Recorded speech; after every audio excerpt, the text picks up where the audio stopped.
नमस्कार दोस्तों, स्वागत है आप सभी का अपने यूट्यूब चैनल जी के वेंकट डेटा में। आज है हमारा लेक्चर 26। बीच में जो आपका लेक्चर की जो बीच में क्लासेस बंद रहीं उसके लिए बहुत बहुत माफ़ी चाहूँगा मैं। ठीक है, आपकी अब से रेगुलर क्लासेस रहेंगी। ठीक है, थोड़ी सी तबीयत खराब होने के कारण थोड़ी सी दिक्कत हो गई थी। जानते हैं आज के टॉपिक में हम क्या पढ़ेंगे। इससे पहले हमने सर्वोच्च न्यायालय यानी कि सुप्रीम कोर्ट के बारे में जान लिया था। आज का जो टॉपिक है इसमें हम हाई कोर्ट के बारे में जानेंगे, यानी कि उच्च न्यायालय, यानी कि राज्यों में जो आपके हाई कोर्ट है यानी कि उच्च न्यायालय, उनके बारे में हम जानकारी लेंगे। किस तरीके से वहाँ पर जो मौजूद जज हैं उनकी नियुक्ति की जाती है, उनका कार्यकाल कितना होता है, या सबसे पुराना हाई कोर्ट कौन सा है।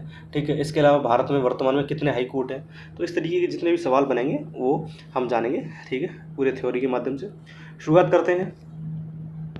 बात करते हैं सबसे पहले तो राज्यों में न्यायपालिका के सर्वोच्च स्तर पर उच्च न्यायालय होता है। जिस तरीके से आपके केंद्र में सर्वोच्च न्यायालय होता है यानी कि सुप्रीम कोर्ट होता है, उसी तरीके से राज्यों में न्यायपालिका में जो सर्वोच्च स्तर माना जाता है वो उच्च न्यायालय का माना जाता है। भारत में सर्वप्रथम 1862 में कलकत्ता, मद्रास व बम्बई उच्च न्यायालयों की स्थापना हुई। ठीक है, आपकी 3 उच्च न्यायालय बने 1862 में, जो कि सर्वप्रथम माने जाते हैं। इनमें बात की जाए तो 1 जुलाई 1862 में आपका कलकत्ता हाई कोर्ट की स्थापना हुई, जो कि सर्वप्रथम माना जाता है। तो आपका प्रश्न क्या बनेगा कि भारत में सबसे पहले किस हाई कोर्ट की स्थापना हुई थी, तो कलकत्ता हाई कोर्ट की 1 जुलाई 1862 को। इसी साल 14 अगस्त 1862 में आपकी बम्बई हाई कोर्ट की स्थापना की जाती है। ठीक है, तो ये आपका दूसरा हो जाता है। और 15 अगस्त 1862 में आपकी मद्रास हाई कोर्ट की स्थापना की जाती है। तो यानी कि 1862 में आपके 3 हाई कोर्ट बनते हैं। कौन से? तो कलकत्ता, बम्बई और मद्रास। आगे हम बात करेंगे तो उच्च न्यायालय का वर्णन आपके संविधान के किस भाग में मिलता है। तो यहाँ से प्रश्न बन जाता है। तो इसका जो वर्णन है आपका संविधान के 6वें भाग में मिलता है। अनुच्छेदों की बात करें तो अनुच्छेद 214 से लेकर 331 तक इसका वर्णन मिलता है। अनुच्छेद 214 के अनुसार क्या है, तो अनुच्छेद 214 के अनुसार प्रत्येक राज्य के लिए एक उच्च न्यायालय की व्यवस्था की गई है। वर्तमान में जो भारत में जो उच्च न्यायालयों की जो संख्या है यानी कि जो कार्यरत है, वो 25 उच्च न्यायालय वर्तमान में भारत में कार्यरत हैं। इनमें से 19 उच्च न्यायालयों का क्षेत्राधिकार केवल संबंधित केंद्र शासित प्रदेश है, तथा बाकी 6 उच्च न्यायालयों का क्षेत्राधिकार 2 या 2 से अधिक केंद्र शासित प्रदेश आते हैं। ठीक है, यानी कि इसमें कुछ ऐसे उच्च न्यायालय भी हैं जिनमें 1 से अधिक केंद्र शासित प्रदेश भी आते हैं। ठीक है, जैसे अंडमान निकोबार का कोई उच्च न्यायालय हो सकता है, नहीं हो सकता। तो उसके जो अधिकार यानी कि जो न्याय जो क्षेत्र है वो किसी न किसी उच्च न्यायालय को यानी कि हाई कोर्ट को दे दिए गए होंगे। इस तरीके से आप देख लेंगे इसको। फिर आता है अनुच्छेद 231, बहुत ही इंपॉर्टेंट है। तो इसके अनुसार संसद 2 या 2 से अधिक राज्यों व संघ राज्य क्षेत्र के लिए एक ही संयुक्त उच्च न्यायालय का प्रावधान कर सकती है। तो आपसे प्रश्न बनेगा कि एक ही उच्च न्यायालय का प्रावधान 2 राज्यों के लिए या 2 या 2 केंद्र शासित प्रदेशों के लिए कर सकती है, तो किस अनुच्छेद के तहत कर सकती है, तो ये आपका अनुच्छेद 231 के तहत कर सकती है। आगे चलते हैं। आगे हम बात करेंगे अनुच्छेद 216 की। तो इसमें उच्च न्यायालय के गठन के बारे में जिक्र दिया गया है। तो अनुच्छेद 216 के अनुसार प्रत्येक उच्च न्यायालय में एक मुख्य न्यायाधीश और ऐसे अन्य न्यायाधीशों से मिलकर होता है जिन्हें राष्ट्रपति समय समय पर नियुक्त करना आवश्यक समझे। इस तरह से संविधान में उच्च न्यायालयों के न्यायाधीशों की संख्या के बारे में कुछ नहीं बताया गया है। ठीक है, तथा अन्य न्यायाधीशों की संख्या के निर्धारण की शक्ति राष्ट्रपति को दी गई है, जो आवश्यकता अनुसार प्रत्येक उच्च न्यायालय में न्यायाधीशों की संख्या निर्धारित करता है। ठीक है, जिस तरीके से आपका सर्वोच्च न्यायालय में जो न्यायाधीशों की संख्या थी वो निश्चित थी, इस तरीके से आपका उच्च न्यायालय, उच्चतम न्यायालय जिसको सर्वोच्च न्यायालय या सुप्रीम कोर्ट कहते हैं वो अलग, उसको थोड़ा सा अलग रखिए।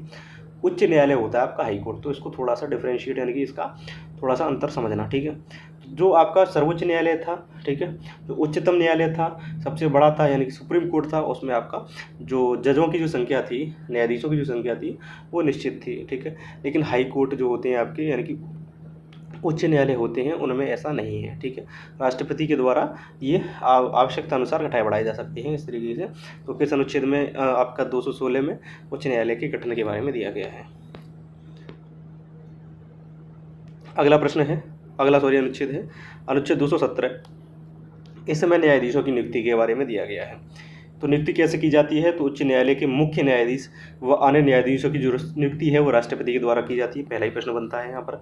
ठीक है, तो आपसे प्रश्न बनेगा कि उच्च न्यायालय के जो न्यायाधीश और उनके अलावा जो अन्य सहायक न्यायाधीश होते हैं उनकी जो नियुक्ति है किसके द्वारा की जाती है, तो राष्ट्रपति के द्वारा की जाती है। तो कौन करता है, तो उच्च न्यायालय के मुख्य न्यायाधीश जो आपका चीफ जस्टिस होता है हाई कोर्ट का, उसकी नियुक्ति राष्ट्रपति of chief justice of India यानी कि सुप्रीम कोर्ट का जो चीफ जस्टिस है उसके द्वारा, राज्यपाल यानी कि राष्ट्रपति, इन दोनों की सलाह से आपका क्या करेगा, किन किन की सलाह से, तो जो सर्वोच्च न्यायालय है यानी कि सुप्रीम कोर्ट का चीफ जस्टिस और राज्यपाल, इन दोनों की सहायता से जो उच्च न्यायालय यानी कि जो हाई कोर्ट है उसके मुख्य न्यायाधीश की नियुक्ति करेगा।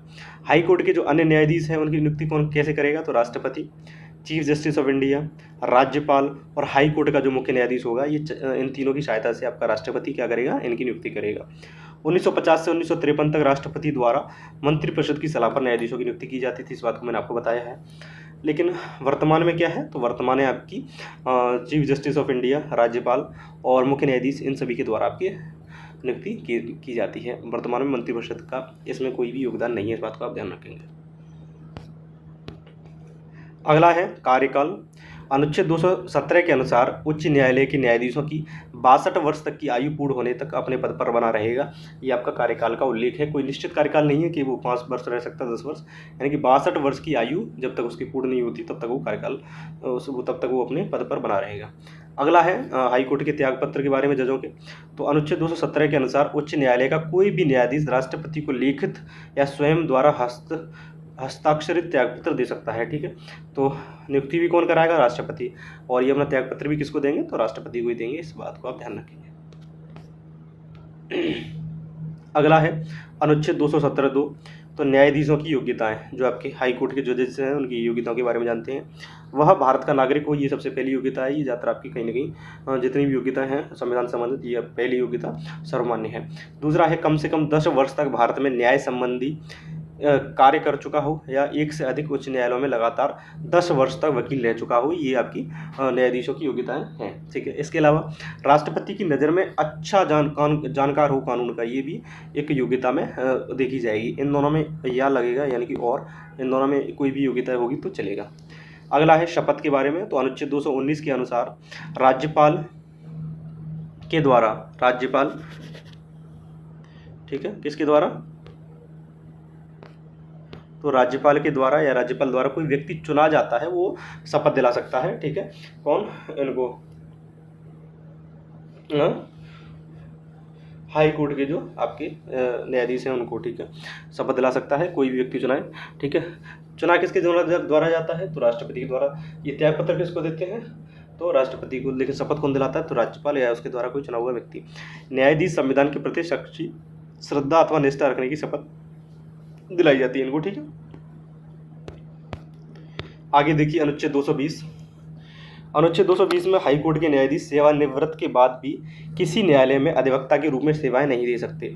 कोई भी व्यक्ति अगर हाई कोर्ट में न्यायाधीश बन जाता है तो अगर वो चाहे कि मैं भाई दोबारा से वकील के तौर पे सेवाएं दे सकता हूँ, वो नहीं दे सकता, हाई कोर्ट और सुप्रीम कोर्ट को छोड़कर। ठीक है, हाई कोर्ट और सुप्रीम कोर्ट को छोड़कर सेवाएं नहीं दे सकता, इस बात को ध्यान रखेंगे। किंतु जिस हाई कोर्ट में वो न्यायाधीश रह चुके हैं वहाँ पर भी अपनी सेवाएं नहीं दे सकते। ठीक है, कोई मान लीजिए, कोई आपको जैसे योग्यताएं बताई कि 10 वर्ष वकालत करने का अनुभव होना चाहिए, कोई वकालत किसी व्यक्ति ने की और वो उसी राज्य के हाई कोर्ट में न्यायाधीश के पद पर नियुक्त हुआ, लेकिन अगर वो रिटायर होकर आता है तो उसके बाद वो दोबारा से वहाँ पर वकालत नहीं कर सकता है। और ठीक है, इस बात को आप ध्यान रखिए। अगला है अनुच्छेद 221। अनुच्छेद 221 में आपके भारत के जो राज्यों के जो हाई कोर्ट के जजेस होते हैं उनके वेतन और भत्तों का जिक्र किया गया है।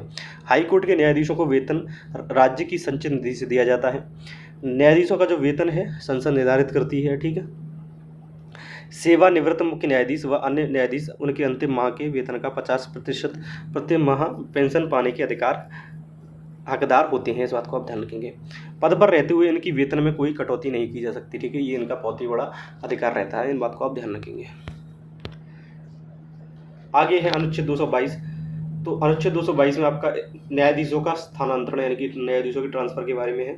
उच्च न्यायालय के न्यायाधीशों का एक उच्च न्यायालय से दूसरे उच्च न्यायालय में राष्ट्रपति के द्वारा सर्वोच्च न्यायालय के मुख्य न्यायाधीश के परामर्श से स्थानांतरण किया जा सकता है। यानी कि कोई व्यक्ति का अगर ट्रांसफ़र किया जाता है एक राज्य के हाईकोर्ट से दूसरे राज्य के हाईकोर्ट में, तो वो चीफ जस्टिस ऑफ इंडिया की सहायता से, यानी जो सुप्रीम कोर्ट का चीफ जस्टिस है उसकी परामर्श से ये राष्ट्रपति द्वारा किया जा सकता है, ये निर्णय लिया जा सकता है।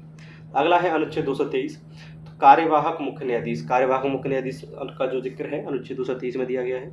अनुच्छेद 223 के अनुसार मुख्य न्यायाधीश का पद रिक्त हो जाने पर राष्ट्रपति हाईकोर्ट के किसी भी न्यायाधीश को कार्यवाहक मुख्य न्यायाधीश नियुक्त कर सकते हैं। मान लीजिए किसी भी स्थिति में जो हाईकोर्ट के जो मुख्य न्यायाधीश हैं उनका पद रिक्त हो जाता है, यानी कि देहांत हो जाता है या वो अपने पद से इस्तीफा दे देते हैं। तो ऐसी स्थिति में राष्ट्रपति क्या कर सकता है, किसी भी अन्य जो न्यायाधीश हैं हाई कोर्ट के, एक तो मुख्य होता है, उसके अलावा और भी अन्य न्यायाधीश होते हैं, उनमें से किसी को कार्यवाहक मुख्य न्यायाधीश चुन सकता है। इस बात का आप ध्यान रखेंगे। आगे है अनुच्छेद 225। तो अनुच्छेद 225 में उच्च न्यायालय की क्षेत्राधिकार अधिकारिता की बात की गई है। इसमें क्या क्या आते हैं, तो रिट जारी करने का अधिकार है आपके पास, वो आपके उच्च न्यायालय के पास यानी कि हाई कोर्ट के पास। इसके अलावा अपील अधिकारिता का अधिकार है, अभिलेखीय अधिकारिता का अधिकार है, न्यायिक समीक्षा का अधिकार है, जो आपके जो मैं आपको ये सभी चीज़ें सर्वोच्च न्यायालय में करवा चुका हूँ, समझा चुका हूँ, चीज़ें उसको आप देख लेंगे तो आपके डाउट क्लियर हो जाएंगे। तो ये सभी जो अधिकार उसके पास से, ये भी लगभग आपके उच्च न्यायालय के पास यानी कि हाई कोर्ट के पास भी है। अधीनस्थ न्यायालयों पर नियंत्रण का अधिकार है, जिस तरीके से आपका सर्वोच्च न्यायालय का हाई कोर्ट के ऊपर यानी सुप्रीम कोर्ट हाई कोर्ट के ऊपर आपका नियंत्रण करने का अधिकार था, उसी तरीके से जो हाई कोर्ट है यानी कि जो राज्य का न्यायालय है, सर्वोच्च न्यायालय राज्य का जो है, वो जिले के जितने भी न्यायालय हैं उन पर नियंत्रण करने का अधिकार है। अगला है अनुच्छेद 226। तो अनुच्छेद 226 के तहत उच्च न्यायालय को रिट जारी करने का अधिकार है। ठीक है, सुप्रीम कोर्ट अनुच्छेद 32 के तहत रिट जारी करता है, और हाई कोर्ट की बात कर लें तो अनुच्छेद 226 के तहत। ये कई बार बहुत सारे एग्जाम्स में पूछा जा चुका है। ठीक है, इसके अलावा अनुच्छेद 226 के अनुसार मूल अधिकारों से संबंधित कोई भी अभियोग सीधे उच्च न्यायालय में ला जा सकता है। ठीक है, मूल अधिकारों के हनन से संबंधित रिट जारी की जाती है। कोई व्यक्ति के अगर मूल अधिकारों का हनन हो रहा है तो वो मामला सीधे जो हाई कोर्ट है वो उच्च न्यायालय में उस मामले को खुद से ला सकता है, या किसी व्यक्ति के रिट अगर किसी व्यक्ति को मूल अधिकार का हनन हो रहा है तो उसमें खुद से वो सुनवाई कर सकता है। इस बात का आप ध्यान रखेंगे। और रिट जारी कर सकता है, उसके मतलब 5 तरीके की जो रिट है जो मैंने आपको बताई है। मौलिक अधिकार जब मैंने आपको पढ़ाया था उसमें 5 तरीके की रिट बताई थी। अन्य प्रकार की रिट, मान लीजिए किसी विभाग को, ठीक है, किसी अधीनस्थ न्यायालय को इस तरीके से आपको आदेश दे सकता है, या किसी आदेश को रोक सकता है। इस तरीके की बहुत सी चीज़ें कर सकता है आपका उच्च न्यायालय। ठीक है, अगला है अनुच्छेद 227, अधीनस्थ न्यायालयों पर नियंत्रण। अधीनस्थ न्यायालयों पर नियंत्रण जो है वो अनुच्छेद 227 में इसका जिक्र है। इसके अनुसार उच्च न्यायालय को अपने अधीन आने वाले सभी न्यायालयों का अधीक्षण करने का अधिकार होता है। इस बात को आप ध्यान रखेंगे, बहुत ही जरूरी है। अगला है अनुच्छेद 233। इस अनुच्छेद के अनुसार राज्यपाल उच्च न्यायालयों से विचार विमर्श करके जिला न्यायाधीशों की नियुक्ति कर सकता है। जो जिला न्यायाधीशों की नियुक्ति कौन करेगा, तो राज्यपाल करेगा। और किसके अनुसार, तो उच्च न्यायालय से परामर्श यानी कि विचार विमर्श करके कर सकता है। अब देखते हैं उच्च न्यायालय से संबंधित महत्वपूर्ण प्रश्न। तो पहला प्रश्न है, निम्नलिखित में से कौन भारत का सबसे पुराना उच्च न्यायालय है। तो कलकत्ता सबसे पुराना है, कलकत्ता उच्च न्यायालय। तीनों ही आपके 1862 में बने थे, लेकिन कुछ महीनों का अंतर में बने थे। तो इनमें जो सबसे पहले बना था वो कलकत्ता उच्च न्यायालय बना था। अगला प्रश्न है, संविधान के किस भाग में उच्च न्यायालय का उल्लेख है। तो संविधान के भाग 6 में आपका उच्च न्यायालय यानी कि हाई कोर्ट का उल्लेख दिया गया है। अगला प्रश्न है, वर्तमान भारत में कितने उच्च न्यायालय कार्यरत हैं। तो वर्तमान भारत में जो उच्च न्यायालयों की जो संख्या है वो 25 है। ठीक है, इस बात को आप ध्यान रखेंगे, बहुत ही महत्वपूर्ण है। अगला प्रश्न है, लद्दाख किस उच्च न्यायालय के अधिकार क्षेत्र में है। जो लद्दाख उच्च न्यायालय है वो जम्मू कश्मीर उच्च न्यायालय के अधिकार क्षेत्र में पड़ता है। यानी कि लद्दाख में कोई भी उच्च न्यायालय नहीं है, और वहाँ के व्यक्ति उच्च न्यायालय में किसी भी तरीके का याचिका दायर करना चाहते हैं, कुछ भी करना चाहते हैं, तो जो उनका जो अधिकार क्षेत्र पड़ेगा वो कौन सा पड़ेगा, तो जम्मू कश्मीर से उनको अटैच कर दिया गया है। ऐसा कई राज्यों में हुआ है। ठीक है, राज्यों में क्या, केंद्र शासित प्रदेश जो थोड़े से द्वीपीय प्रदेश हैं, तो वहाँ पर उनका जो न्यायिक क्षेत्र है वो दूसरा बना दिया गया है। ठीक है, अधिकार क्षेत्र दूसरे न्यायालयों को दे दिया गया है। अगला प्रश्न है, अनुच्छेद 226 के तहत उच्च न्यायालय के पास किससे संबंधित प्रवर्तन हेतु अधिकार क्षेत्र है। तो 226 के तहत मौलिक अधिकारों का अगर हनन होता है तो उसके पास अधिकार क्षेत्र है। इस बात को आप ध्यान रखें, सी ऑप्शन सही हो जाएगा कि 226 के तहत रिट जारी करता है आपका हाई कोर्ट। ठीक है, हाई कोर्ट 226 के तहत रिट जारी, और सुप्रीम कोर्ट आपका आर्टिकल 32 के तहत करता है। अगला प्रश्न है, भारत में उच्च न्यायालय के मुख्य न्यायाधीश किसके द्वारा नियुक्त किए जाते हैं। तो उच्च न्यायालय के जो मुख्य न्यायाधीश हैं वो आपके राष्ट्रपति के द्वारा नियुक्त किए जाते हैं। शपथ भी कौन दिलाता है इनको, तो शपथ आपका राज्यपाल दिलाता है। बात कर लें इनको त्यागपत्र कौन लेता है, तो त्यागपत्र भी आपका राष्ट्रपति लेता है। अगला प्रश्न है, उच्च न्यायालयों के न्यायाधीशों की सेवानिवृत्ति की अधिकतम उम्र सीमा क्या है। तो जो आपकी उम्र का जो क्राइटेरिया है उच्च न्यायालय के न्यायाधीशों का, तो मैक्सिमम आपकी 62 वर्ष होनी चाहिए। इसमें कोई ये नहीं है 5 साल 10 साल, यानी कि अधिकतम व्यक्ति की जो उम्र है 62 वर्ष पूर्ण होने तक वो अपने पद पर रह सकता है। यहाँ पर आपके उच्च न्यायालय से संबंधित हमने थ्योरी पार्ट को समझा, फिर उससे संबंधित जो आपके महत्वपूर्ण प्रश्न थे उनको देखा। आशा करते हैं आपको वीडियो अच्छी लगी होगी। इसी तरीके से आप अगली वीडियो देखने के लिए जो आपकी पॉलिटी की जो सीरीज चल रही है लगभग समाप्ति की ओर है, अपने चैनल जीके में अंकित डेटा को सब्सक्राइब कर लीजिए और अपना प्यार इसी तरीके से बनाए रखिए। मिलते हैं अपनी अगली किसी क्लास में, तब तक के लिए धन्यवाद।